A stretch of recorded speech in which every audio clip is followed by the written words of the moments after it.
On salue l'invité de la séquence interview qui est Virginie Martin, politologue. Bonjour madame.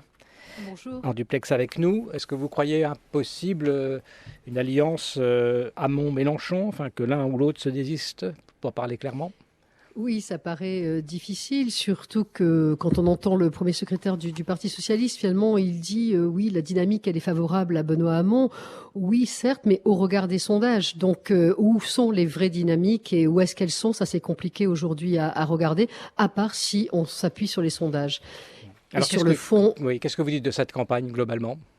et sur le fond aussi, sur ces deux gauches, celle de Mélenchon et celle de Hamon, ce sont tout de même deux gauches qui ne partagent pas les mêmes matrices idéologiques d'une certaine manière. Les deux proposent, par exemple, en termes économiques, des relances de type keynésienne, ça c'est certain, mais ce ne sont pas les mêmes par rapport notamment à l'Europe.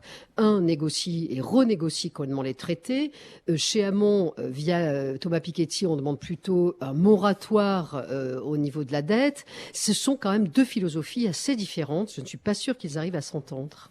Sophie Delpont.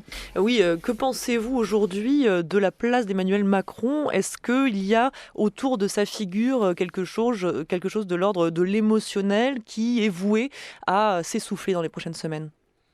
C'est certain qu'une candidature comme ça, en 7, 8, 9 mois, qui veut prendre un pays, c'est quelque chose de très étonnant.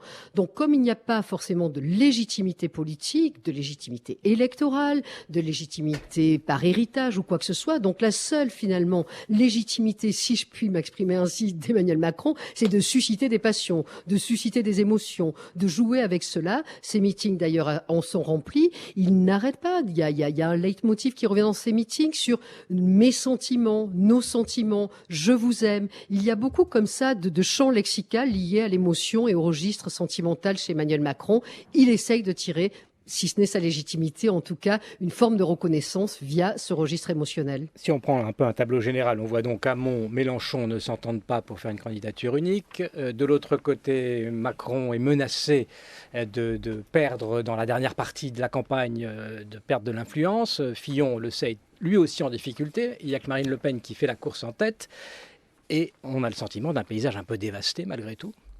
C'est un paysage dévasté parce qu'on est aussi dans une époque de transition définitive. Que ce soit Jean-Luc Mélenchon, mais lui, historiquement, on le sait, il était en dehors du Parti socialiste depuis bien plus longtemps et il a assumé cela. Mais finalement, c'est aussi surtout le trublion Emmanuel Macron qui joue le jeu du gouvernement presque jusqu'au bout et à un moment donné qui dit finalement j'y vais tout seul.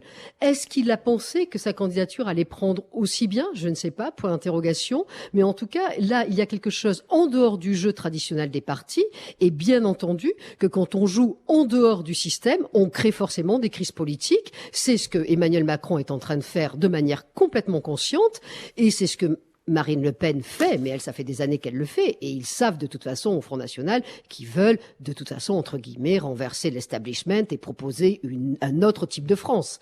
Ça, c'est le leitmotiv du FN, évidemment. Une dernière question, Sophie Delpont. Et dans cette campagne électorale, est-ce qu'il n'y a pas un dérapage, presque un délire au niveau des expressions, notamment d'Emmanuel Macron, crime contre l'humanité, je vous ai compris, est-ce qu'on n'est pas en train de complètement dérailler là, au niveau politique ? Je pense tout simplement qu'on ne s'improvise pas candidat à l'élection présidentielle.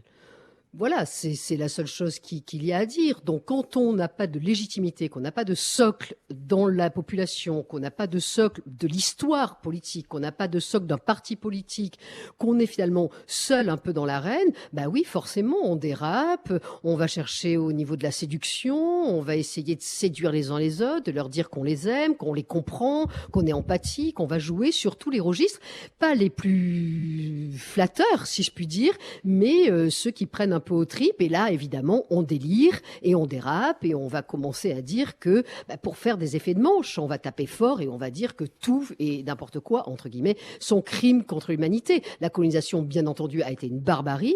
Est-ce que c'est un crime contre l'humanité au sens strict? Ce sont deux choses très différentes. Merci beaucoup, Virginie Martin.